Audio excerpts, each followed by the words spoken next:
Welcome to the age of oatifying, where oats, humble, beige, and once relegated to sad bowls of breakfast sludge, are now being summoned into every corner of your diet, lifestyle, and possibly your soul.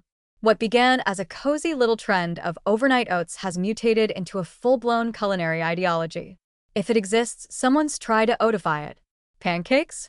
Of course. Pasta sauce? Naturally. Pizza crust? Tragically, yes. At this point, the only thing not oatified is emotional stability, which ironically is what oatfluencers claim these recipes will give you. Let's get one thing straight. Oats are fine. They're hearty, they're fibrous, they're great for keeping you regular, which is apparently the highest form of spiritual success in wellness culture. But oatifying isn't about health anymore. It's about domination. The oat has become a symbol, an edible flex, proof that you've transcended traditional ingredients in favor of something more rustic, wholesome, and Instagrammable. It's not just food, it's identity. You're not just eating oats, you're oat-aligned. You've chosen the way of the beige. The oatification spiral begins innocently enough. A scoop of oats in your smoothie? Harmless. Oat milk in your coffee? Understandable.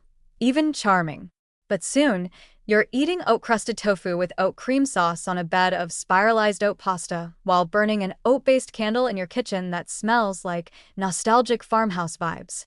People start whispering things like, "Have you tried oat hummus?" And you start wondering if your sourdough starter can be replaced with overnight oats and manifesting. And just when you think it can't go any further, someone hands you oat pizza. Yes, pizza. With a crust made from oat flour, topped with oat cheese, and probably seasoned with oat-based nutritional yeast or some kind of gluten-free sadness. You take a bite and realize you're eating a warm, saucy coaster with the mouth-feel of regret. Oatifying has gone too far, but like any cult, it's polite, friendly, and completely unwilling to admit its own madness. But oatifying isn't just a food trend, it's a lifestyle. Influencers are oatifying everything from skincare to pet food to spiritual rituals. One person claimed they used oat milk in a facial mist and experienced deep emotional hydration. Another was caught using oats as a natural floor scrub. There's even oat-based dry shampoo. Sure, it's technically not edible, but give the internet another week. Someone's going to blend it into their protein oats and call it adaptogenic.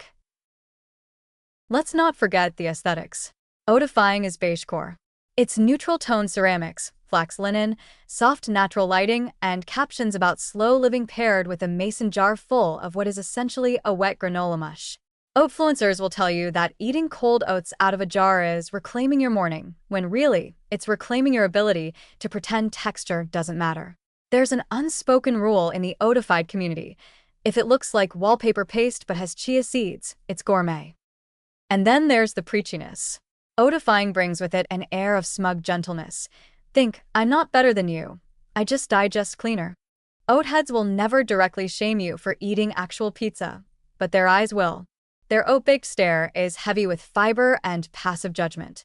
Ask them why they eat oatmeal 3 times a day, and they'll say something vague like, "It's grounding," or, "I just feel more oatful."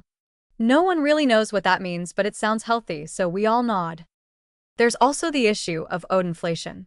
Once an affordable pantry staple, oats are now being gentrified into overpriced artisanal clusters and boutique beverages.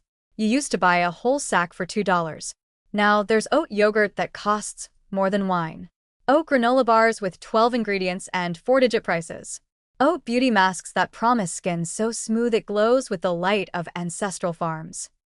Of course, oatifying has real side effects.